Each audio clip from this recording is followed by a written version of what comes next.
Hello students, आज अपने इस वीडियो में करेंगे आपके एक्सरसाइज 13.1 का क्वेश्चन नंबर 3, जिसके अंदर हमें कहा गया है कि the following distribution shows the daily pocket allowances of children of A locality. The mean pocket allowances is 18, find the missing frequency F. यानी कि हमें इस क्वेश्चन की जो मीन है वो हमें 18 गिवन किया है, और साथ ही साथ जो नंबर ऑफ चिल्ड्रंस है उनमें से यहाँ पर ये वाला एफ देकर फ्रीक्वेंसी मिसिंग की है, ये हमें फाइंड करनी है। तो अपन क्या करेंगे, यहाँ पर मीन वाले फॉर्मूले से ही इस एफ को फाइंड कर देंगे। यानी सबसे पहले अपन यूज में लेते हैं डायरेक्ट मीन मेथड। तो मैंने लिखा by direct mean method. Okay, अब मैंने डायरेक्ट मीन मेथड ही क्यों लिया, क्योंकि हम देख सकते हैं कि नंबर ऑफ चिल्ड्रंस जो इनकी फ्रीक्वेंसी है वो क्या है, लेस देन 20 आ रही है, और साथ ही साथ जो क्लास इंटरवल दिया जैसे 11 से 13, 13 से 15, ये भी क्या है, लेस देन 50 है। तो इसलिए अपन यहाँ पर डायरेक्ट मीन मेथड से सोल्व कर रहे हैं। तो सबसे पहले मैंने लिखा है यहाँ पर सी आई यानी कि class interval daily pocket allowances जो है 11 से 13 है, ये लिख देंगे 11 to 13। फिर 13 to 15, 13 से 15, फिर 15 से 17, 17 से 19, 19 से 21, 21 से 23, और लास्ट है 23 से 25। ओके, 25 तक था। उसके बाद अपने को दिया नंबर ऑफ चिल्ड्रन, जिसको अपन फ्रीक्वेंसी बोल सकते हैं, यानी एफ आई। क्या है, सबसे पहले 7 है 11 और 13 के सामने, यानी यहाँ 7 आएगा, फिर 6, फिर 9, 6, 9, 13 और एफ 13, और ये एफ आ गया। फिर 5 और 4, ये आ गया आपका 5 और 4। अब क्या करते हैं, अब डायरेक्ट मीन मेथड के अंदर अपन जो सी आई होता है उसका क्या निकालते हैं, मिड पॉइंट निकालते हैं, और जिसको रिप्रेजेंट करते हैं एक्स आई से। तो आप देख सकते हो 11 और 13 के बीच में कौन आता है, तो 12 आता है, यानी उस 12 को यहाँ लिख देंगे। देखिए 11 13 में 12 आया, ऐसे ही 13 और 15 के बीच में कौन आएगा, 14 आ जाएगा।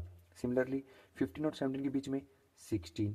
अब आप देख रहे हो कि ये एक सीक्वेंस को फॉलो कर रहा है ना, 12, 14, 16 तो 18। तो मैं यहाँ पर इसको देख के लिख लूँ या फिर सीक्वेंस को सेम यहाँ पर रिपीट कर सकता हूँ। कितना आ जाएगा, 20, 22 और 24।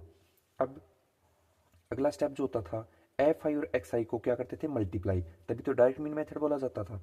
तो मैंने लिखा एफ आई और एक्स आई, यानी एफ आई एक्स आई की वैल्यू को मल्टीप्लाई करके लिखना है। ये कौन है, 7, ये कौन है, 12।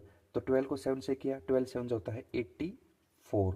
ओके, 6 को 14 से करें, 14 6 भी होता है 84। ऐसे ही 9 को 16 से करें तो ये होगा 144। ऐसे ही 13 को 18 से करें, है ना, तो ये थोड़ा लंबा है, इसको मैं रफ वर्क में यहाँ करके दिखा देता हूँ। 13 को करेंगे 18 के साथ मल्टीप्लाई, 8 को किया 13 से तो कितना आएगा, ये आ जाएगा 104। फिर 1 को 13 से करेंगे तो ये 13 आ जाएगा, तो ये आ गया 4, 3 और 2, यानी 234 आ जाएगा। फिर f को 20 से करेंगे, कुछ चेंज नहीं होगा, ये सिंपल आ जाएगा 20 और साथ में f। ऐसे ही 5 को 22 से करें तो 22 5 जो होता है 110,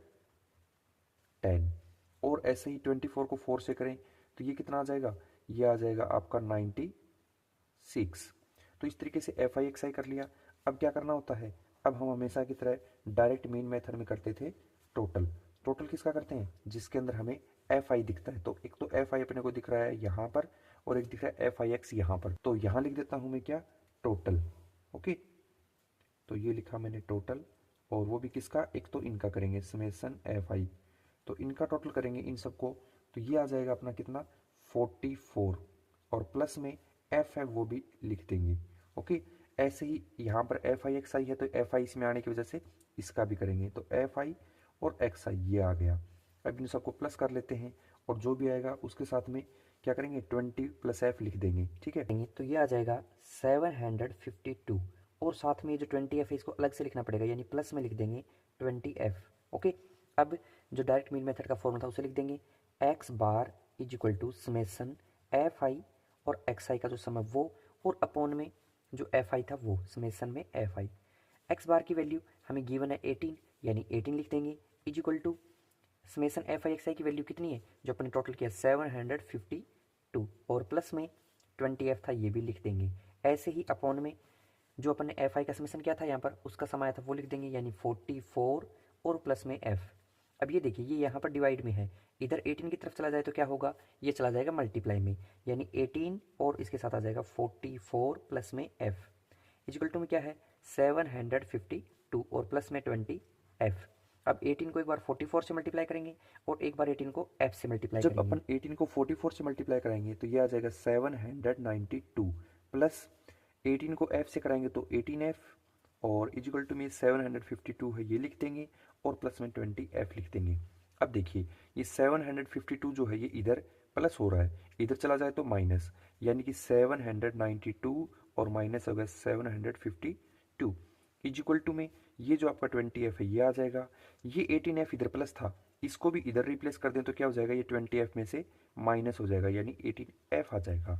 792 है और ये 752 है, दोनों को माइनस करें तो ये तो आ जाएगा आपका 40, इधर 20f में से 18f माइनस कर दें तो ये आ जाएगा आपका 2f। ओके, अब क्या करते हैं, ये जो 40 है इसको यहाँ लिख लेता हूँ और इजिकल टू में जो 2f है इसे लिख लेता हूँ। ध्यान से देखिए 2 के और f के बीच में क्या रिलेशन है, मल्टीप्लाई की। 2 को इधर रिप्लेस कर दे तो कहाँ जाएगा, डिवाइड में, यानी 40 अपॉन में 2 इजिकल टू में f। 2 को 40 से डिवाइड कराएंगे तो आ जाएगा 20। तो फाइनली हमें f की वैल्यू क्या मिल गई, 20 मिल गई। तो यहाँ पर लिख देंगे सो f इज 20, यानी कि जो मिसिंग फ्रीक्वेंसी अपने से पूछी थी वो 20 आ जाएगी। आप चाहो तो इसे अज्यूम्ड मेथड या स्टेप डेविएशन मेथड से भी सोल्व कर सकते हो, फिलहाल मैंने इसको डायरेक्ट मीन मेथड से सोल्व करके दिखाया है। ओके।